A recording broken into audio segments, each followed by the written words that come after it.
What's going on, guys? Welcome back to me featuring a different energy drink every episode until someone sponsors me. Nah, I'm joking. But you know, like the kind of joking where you go to your missus or you keen when you know she's not, and then you're like, no, I'm joking. Just to save yourself. Yeah, that kind of joking. But welcome back to the channel.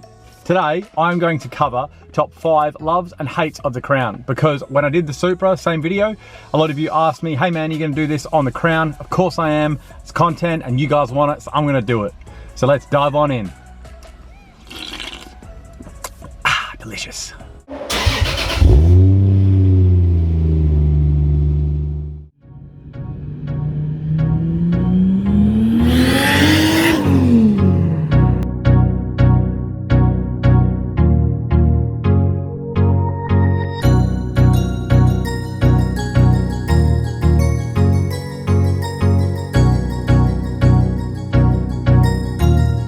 All right, so I wrote myself a little list so we don't get lost.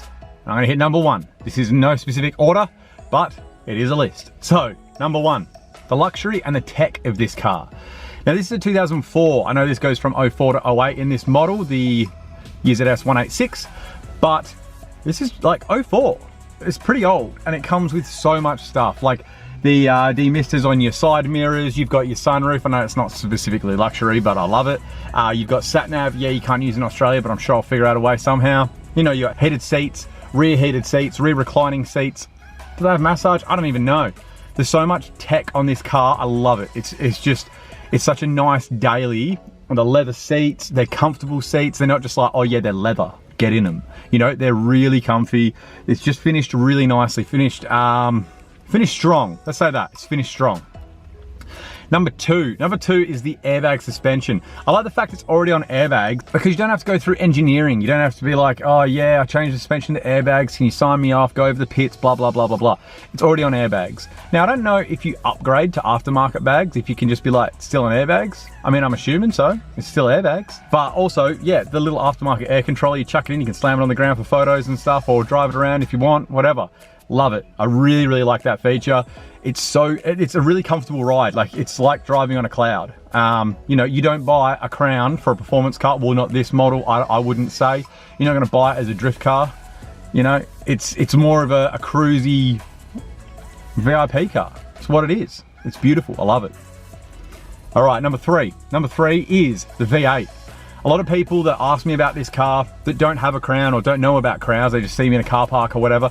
They're like, oh yeah, so what is it, like a, you know, V6 or a 4-cylinder or whatever? And I'm like, no, it's a V8. And they're like, what? It's a V8? I'm like, yeah. It's 4.3 litre, 3UZ. Yeah, it's beautiful. It's got a nice sound to it when you put an exhaust on. As you guys have seen in previous videos, I've got that axle back exhaust that goes in my body kit. If you do a muffler delete, it sounds good. And if you want it dead silent, it is. Before you put an exhaust on it, you know, like, well, modify it, these things are quiet. It's beautiful. So if you want a quiet, cruisy car, this is it. It's amazing. What do we got? Number 4. Number 4 is the response that I get from people. So obviously, if you follow this channel, you know I've got a Supra as well. Arguably one of the most respected, no, the biggest reputation JDM cars. One of, you know, the GTRs, Supras, NSXs, stuff like that, right? Whether you love them or hate them, they've got that reputation. There doesn't seem to be much love for Supras, to be honest, unless you're rolling like 2,000 horsepower. And my aim with this channel, with the Supra, is your everyday normal guy Supra. You know, you've been able to buy a Supra and you want maybe 400 or 500 horsepower max, or even the, you know, low 3s like I've got at the moment. That's my aim for that. Sorry, went on a bit of a tangent there. But yeah, the response I get for the Crown, people love it. I get people stopping me in car parks, people calling out to me at traffic lights. And that's not a boast to me, that's a boast to Toyota. Well done, guys. Like, people love this car. People always want to talk about it. They're like, oh wow, that's really nice. It's, you know, it's got a nice kind of stance on the road. Granted, mine's a little bit lower, but like, whatever. You know, it's just presented really, really well. Stylings and all that sort of stuff. And number 5 is the price range. Guys, these are cheap. People have asked me when they've like spoken to me, oh, so do you mind me asking them what you paid for it? And I'm like, oh, guess. And they reckon I paid like 40 or 50 grand for it. I am not joking. I'm like, nah, under 20. And they're like, huh? Really? Under 20? I mean, I got this for under 20 with the air controller, with the body kit, with the rims, everything, you know, like, you know, obviously I've put like Bluetooth adapters on and, you know, etc, whatever. Like, you follow my channel, you've seen the videos. If not, scroll back and have a little look. But yeah, the price range is crazy on these. I saw one the other day for under 10 grand. Under 10 grand for this? Are you serious? I only did like 150,000 Ks. Completely stock, but damn, that's cheap. All right, so top 5 hates. Nah, I've only got 3, and they're not hates, they're dislikes, and they're not really crown related. I'm sorry. So number 1 is parts. Now, accessibility of parts is actually quite easy, don't get me wrong, because there are some crossover models between like the GS430 and the LS430. I've heard that a lot of suspension things are similar, a lot of driveline stuff similar, things like that. I mean, when I bought my timing belt kit, I'm pretty sure that was for actually a GS430. Same motor, so timing belt, same. So that was all good, you know, so it's not too bad, but it's just finding the parts. If you go on some websites, you can find them. You just gotta do a little bit of research. You don't just roll up to, you know, Repco and go, "Oi, I've got a Crown Majesta, I need this part." They go, "Nah, it's not in the system." So you gotta do a little bit of research, have a little bit of knowledge backing you, and you can find them real easy. Things like aftermarket body kits, a little bit harder, a little bit more expensive, but if you go down that path like I have, it's a burden you've got to bear. Number 2 is the worry. Again, I've said this in the Supra video, and it's probably my issue. It is not the car's issue. Well, the car's issue for being nice and me liking it, I guess, but just parking it anywhere. I really worry. I worry someone's going to sideswipe it, scuff it. Someone's going to be maybe jealous and key it because I had that in the past. You know, things like that. It just worries me leaving my car parked anywhere apart from locked up in my own garage, you know?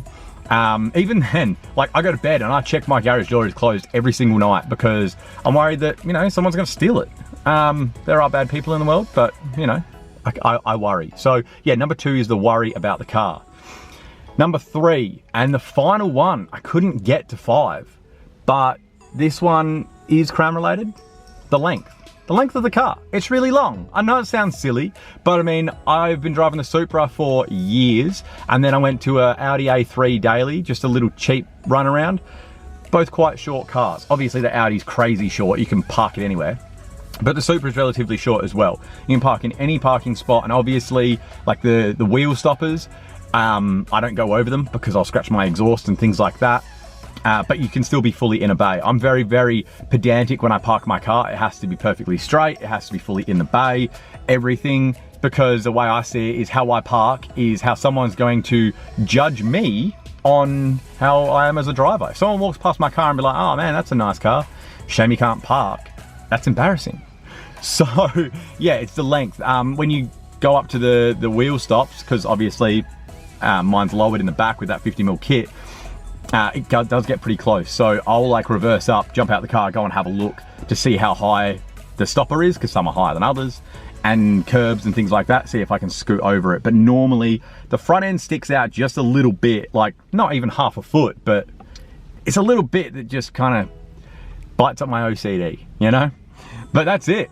You know, I could only hit 3, I couldn't hit 5. I love this car, it's such a nice daily.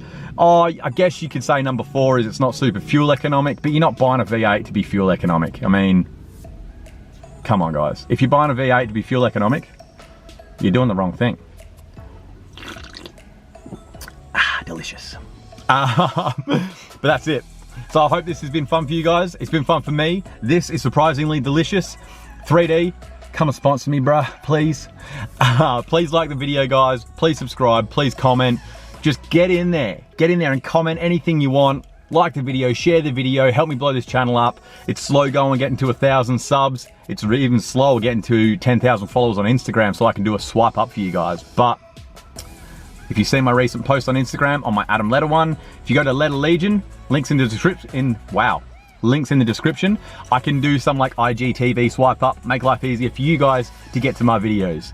So thanks for coming along, guys, and I'll see you in the next one. See you guys.